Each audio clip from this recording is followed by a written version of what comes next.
बड़े लक्ष्य को कैसे पाया जाता है। आज की ये प्रेरणादायक कहानी इसी को दर्शाती है।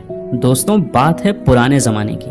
तब ना स्कूल होते थे और ना ही किताबों से भरी अलमारियाँ। बच्चे अपनी पढ़ाई के लिए गुरुकुल जाया करते थे। वहाँ बच्चे गुरुजी के आश्रम में रहते, रोज़मर्रा के काम करते, गाय चराते, लकड़ियाँ बटोरते और साथ ही पढ़ाई भी किया करते थे। ऐसे ही एक कहानी है वरदराज की। वरदराज भी अपने गांव से गुरुकुल भेजा गया, जैसे बाकी बच्चे जाते थे। वो भी वहां पहुंचकर अपने बाकी साथियों में घुल मिल गया। सब साथ खेलते खाते, आश्रम का काम करते। लेकिन एक ही जगह थी जहां वरदराज अपने दोस्तों से बहुत पीछे था, और वो थी पढ़ाई। गुरुजी जो भी पढ़ाते, वरदराज की समझ में बहुत कम आता। अक्षर, श्लोक, अर्थ सब कुछ उसके लिए उलझे धागों जैसा था। गुरुजी समझाते समझाते थक जाते, मगर वरदराज के सिर पर तो मानो बात ही नहीं चढ़ती। धीरे धीरे उसकी हालत ऐसी हो गई कि आश्रम के बच्चे उसे ताने मारने लगे। कोई उसे मंद बुद्धि कहता, कोई कहता तू तो कभी कुछ नहीं सीख पाएगा। वक्त बीतता गया, साल खत्म हुआ। उसके सारे साथी अगली कक्षा में चले गए, लेकिन वरदराज वहीं का वहीं रह गया, अकेला, उदास और टूटा हुआ। आखिरकार एक दिन गुरुजी ने भी हार मान ली। उन्होंने वरदराज को बुलाया और कहा, बेटा वरदराज, मैंने हर तरह से कोशिश कर ली, पर लगता है विद्या तुम्हारी किस्मत में नहीं है। तुम्हारा वक्त यहाँ बर्बाद हो रहा है। तुम घर चले जाओ और अपने माता पिता के काम में हाथ बटाओ, खेती बाड़ी करो, शायद वही तुम्हारे लिए सही रहेगा। गुरुजी की बात सुनकर वरदराज के दिल पर मानो पत्थर रख दिया गया हो। उसकी आंखें भर आई। उसने सोचा, शायद गुरुजी ठीक ही कहते हैं, पढ़ाई तो मेरे बस की बात नहीं। वो भारी कदमों से अपने गांव की ओर चल पड़ा। दोपहर का वक्त था, सूरज सिर पर आग बरसा रहा था। वरदराज को बहुत प्यास लगी। वह चारों तरफ देखने लगा, कहीं पानी मिल जाए। तभी उसने देखा थोड़ी दूर पर कुछ औरतें कुएं से पानी खींच रही थी। वो जल्दी जल्दी वहां पहुंच गया। कुएं के पास उसने देखा कि पत्थरों पर गहरे निशान पड़े हुए थे।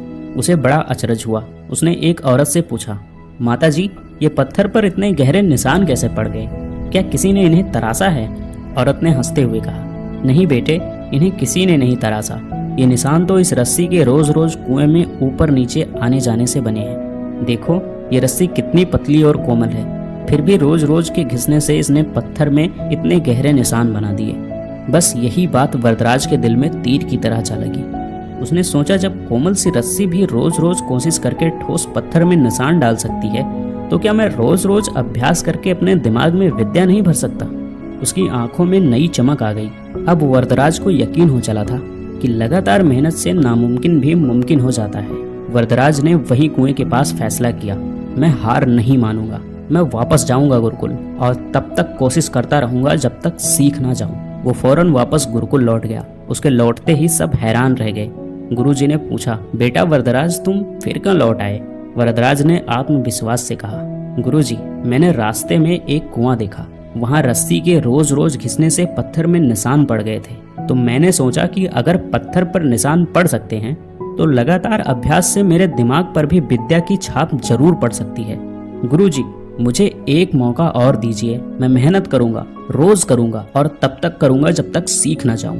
गुरुजी ने उसकी आंखों में एक अलग चमक देखी। उन्होंने कहा, वरदराज, यही तो असली विद्यार्थी की पहचान है, हार ना मानना। चलो फिर से शुरुआत करते हैं। इसके बाद वरदराज ने दिन रात एक कर दिया। सवेरे सबसे पहले उठता, गुरुजी के पास बैठता, सवाल पूछता, रटता, समझता, फिर भी गलती होती फिर पूछता।